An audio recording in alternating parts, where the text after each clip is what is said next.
talk about the war against ISIS and other topics with South Carolina Senator Lindsey Graham, a member of the Senate Armed Forces, Appropriations, Budget, and Judiciary Committees. Senator, thanks for being here. Thank you for having me. First, let me talk about this Qatar diplomatic row with the other Gulf nations. Right. The president seemed to indicate that leaders there on his trip to Riyadh pointed to Qatar as funding terrorism extremism. We do have this major U.S. base, actually Air Force and Army. Right. What to do?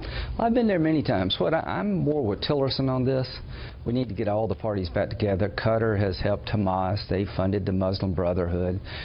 They allegedly said something positive about Iran, and now they're claiming that was a Russian hack into the Qatari news agency.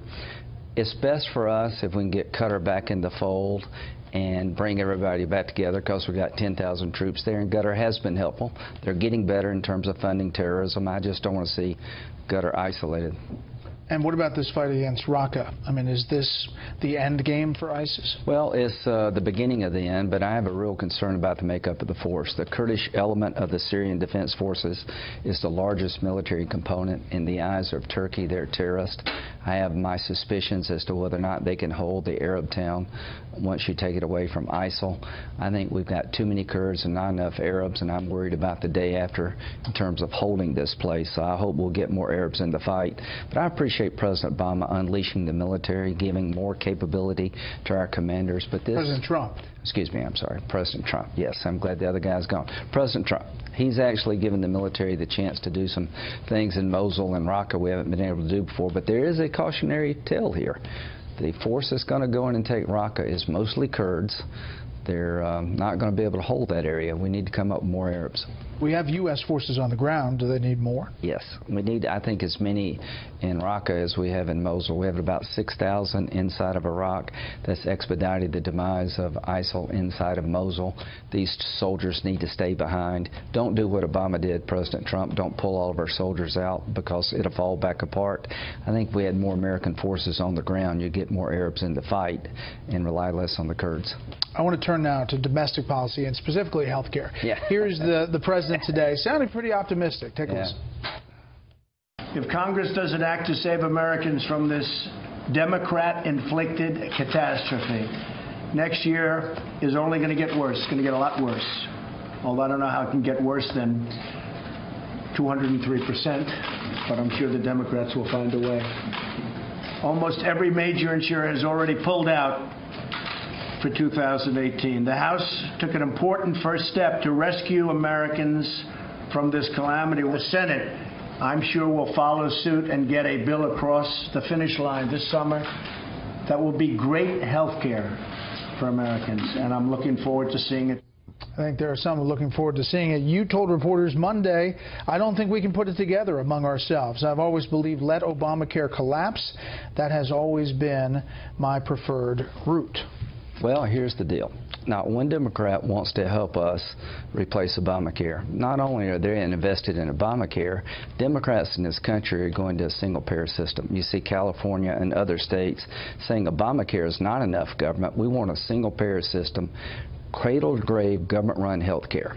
Obamacare is not there, but they're not going to help us replace Obamacare because they're so invested in it. Here's my concern. I don't know if with 50 votes using reconciliation we can fully repeal and replace Obamacare. As a matter of fact, I don't think we can.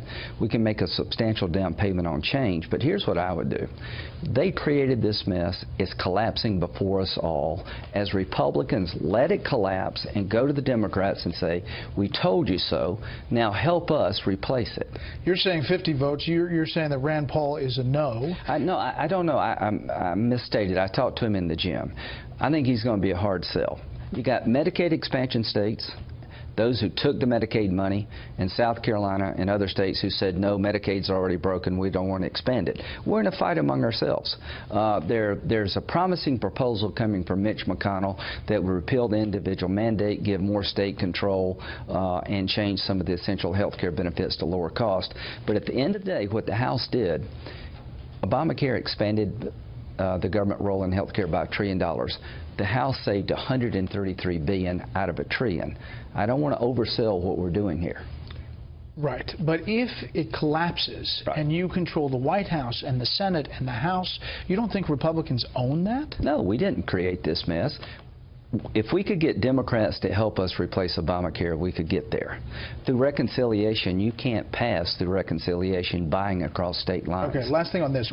The optimists say the Senate passes something, right, then it goes to a conference committee, and they work out the details in the conference committee. But something has to happen, for some win for Republicans along the way. I want to try to help get to 50. I'm not going to screw my state on Medicaid. And I'll tell you this, the CBO score on whatever the Senate produces will determine whether or not this passes. If the Senate health care bill is going to result in 18 million, 20 million people losing health care coverage, you probably don't get 50 votes. I'm willing to do my part. I'm willing to try, but Democrats are not helping us at all. They created this, Ms. Brett, not us. We told them it would collapse. So, Mr. President, don't own something that you don't have to own. All right. It seems like it's the Super Bowl in Washington, Thursday morning, the Jim Comey testimony. What do you expect? A high school game. I expect that he's not going to say the president obstructed justice. If he did, why would you continue to work for a man who you thought obstructed justice? I think you're going to have two new lines of inquiry. Did you, in fact, believe that there were emails between the Democratic National Committee and the Department of Justice that the Russians had that would have tainted the Department of Justice's ability to oversee the Clinton email investigation? Is that why you jumped in July? And I want to know a little bit more about unmasking. So I think what he should answer this question. Is the president a target or subject to a criminal investigation? I don't believe the President of the United States is a target or subject to an investigation regarding collusion between him and the Russians, and I think the FBI director owes an answer to that question to the country. Today, the press secretary didn't answer the question, said he had not had the discussion with the president on whether he has full support for the Attorney General. Do you know whether he does? I don't know, but he should. Jeff Sessions is a good man, Mr. President. He had to recuse himself. I know you're not a lawyer. There was no way Jeff Sessions could continue to preside over this investigation given the role he played in the campaign. He did the right thing. He is a good man, and you need to listen to your lawyers, Mr. President. I am trying to help you. But every time you tweet, it makes it harder on all of us who are trying to help you. I don't think you did anything wrong. Don't get in the way of an investigation that could actually clear you.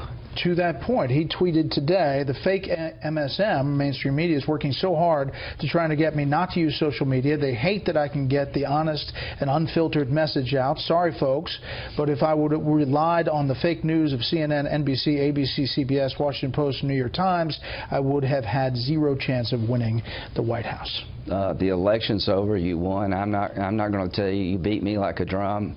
I'm humbled. I want to help you, but I'll tell you this. You created the conditions for a special counsel.